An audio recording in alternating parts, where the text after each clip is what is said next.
नमस्कार मित्रांनो, मी तुकाराम सुरनर जे आर आणि योजना या यूट्यूब चॅनलमध्ये आपल्या सर्वांचं स्वागत आहे. आजच्या व्हिडिओमध्ये एक अत्यंत महत्त्वाची माहिती आपण पाहण्याचा प्रयत्न करणार आहोत. तो म्हणजे महसूल सेवक. महसूल सेवक म्हणजेच कोतवाल पदावर ज्याची कुणाची नियुक्ती होणार आहे किंवा नियुक्तीसाठी त्यांना लहान कुटुंबाचं प्रतिज्ञापत्र ही एक आता आवश्यक बाब किंवा बंधनकारक त्यांना करण्यात आलेलं आहे किंवा ती जी काही अर्हता आहे, पात्रतामध्ये तो निकष एक टाकण्यात आलेला आहे, की त्यांच्यासाठी आता लहान कुटुंबाचं प्रमाणपत्र किंवा प्रतिज्ञापत्र हे बंधनकारक असणार आहे. तर नेमकी याच्याबद्दल लहान कुटुंबाचं प्रतिज्ञापत्र काय असतं, हे आपण आजच्या व्हिडिओमध्ये जो काही जी-आर आज दिनांक 2 जून 2025 रोजी निर्गमित करण्यात आलेला आहे, त्या संदर्भातील सविस्तर माहिती आजच्या व्हिडिओमध्ये आपण पाहण्याचा प्रयत्न करणार आहोत. तर चला आजच्या व्हिडिओला सुरुवात करूया.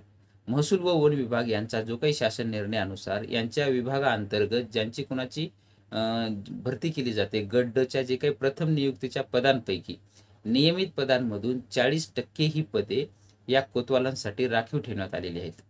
आणि याच्यानुसार जर पाहिलं तर शासन निर्णय जर स्वेच्छासेवेतील जर पाहिलं तर गट असेल किंवा गट ब, क किंवा ड मधील जे काही पदावर नियुक्तीसाठी जर असेल तर त्यांच्यासाठी लहान कुटुंबाचं प्रतिज्ञापत्र ही एक आवश्यक अर्हता आता विहित करण्यात आलेली आहे.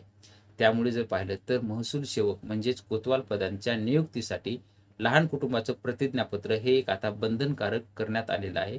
त्याच्यासाठी जर पाहिलं तर काय असणार आहे, हे लहान कुटुंबाचं प्रमाणपत्र नेमकं काय आहे? त्याच्यामध्ये जर पाहिलं तर लहान कुटुंबाचं प्रतिज्ञापत्र जर पाहिलं तर लहान कुटुंब म्हणजे काय? त्याची व्याख्या काय आहे? त्याच्यामध्ये 2 मुले यासह पती व पत्नी.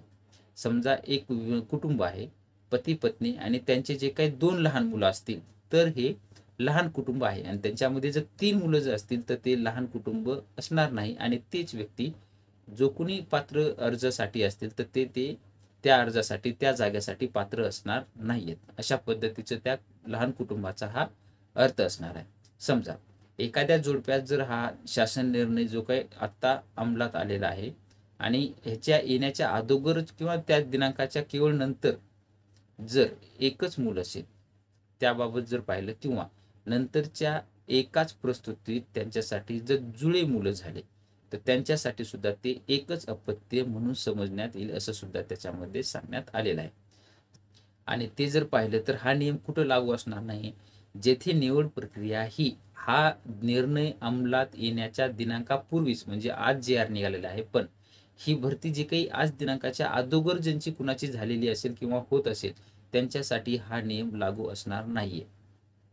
आत्ता इथून लागू असेल, हा सुद्धा ह्याच्यामध्ये सांगण्यात आलेला आहे.